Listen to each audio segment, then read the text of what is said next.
Le bien-être animal peut se définir comme la mise en œuvre par l'homme de tout ce qui permet à l'animal de réaliser ce qu'il est selon l'objectif, l'orientation et la volonté du créateur.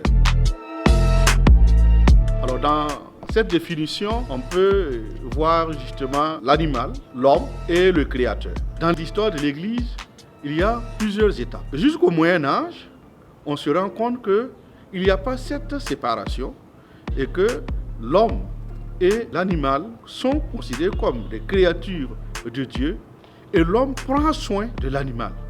Donc, il a une mission.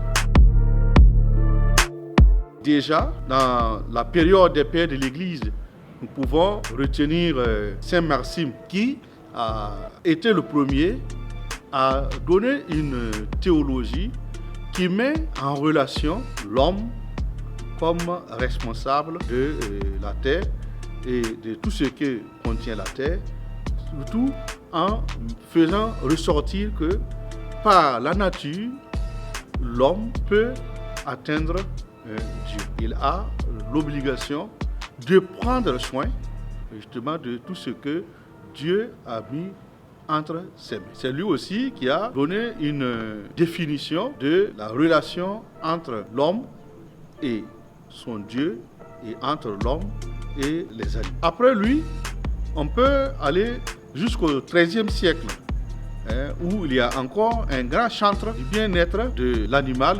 C'est un anachronisme parce que l'expression n'existait pas encore. C'est François d'Assise, dont on dit qu'il est vraiment le chantre de la fraternité universelle. Il appelait les animaux mes frères, mes sœurs. Et il a mis dans l'esprit des chrétiens cet amour des animaux. Et en 1979, le pape Saint Jean-Paul II l'a déclaré patron des écologistes.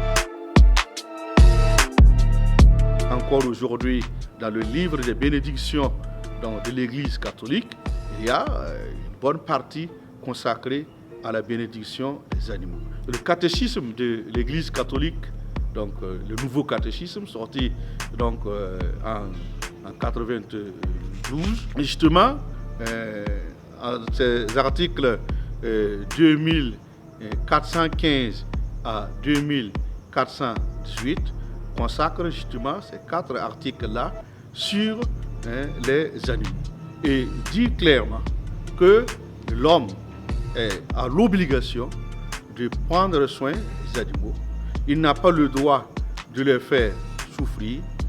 Et un article dont ceux qui luttent pour le bien-être des animaux ne sont pas d'accord, c'est que cet article dit que l'homme reste le maître des animaux. Tout ce qu'on peut faire sur les animaux doit tenir compte donc, du bien aussi de l'homme. On voit que toute cette histoire nous permet de voir que le bien-être animal a suivi un chemin assez long, mais aujourd'hui, il y a comme une stabilité.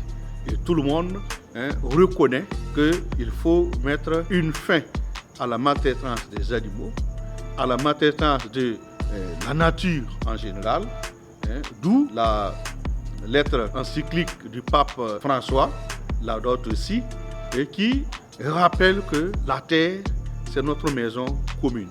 Et tout ce qui existe sur la terre, depuis les minéraux, en passant par les végétaux et les animaux à l'homme, nous avons une destinée commune et que nous avons l'obligation, l'homme qui est au sommet, donc doit prendre soin de toute cette nature, prendre soin de la terre.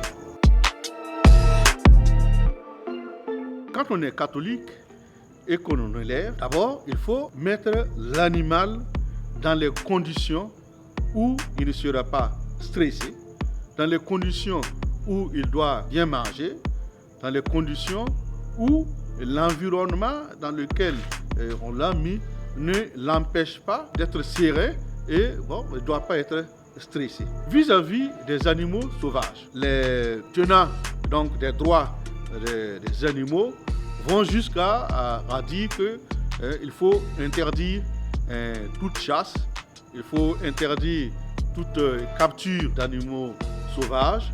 Alors, le catholique ne partage pas cette idée globalisante, mais il faut voir que quand on dit de prendre soin, alors ça ne veut pas dire qu'on n'a pas le droit, par exemple, de se servir donc, d'un animal. Donc, par exemple, ce n'est pas une obligation pour un catholique d'être végétarien.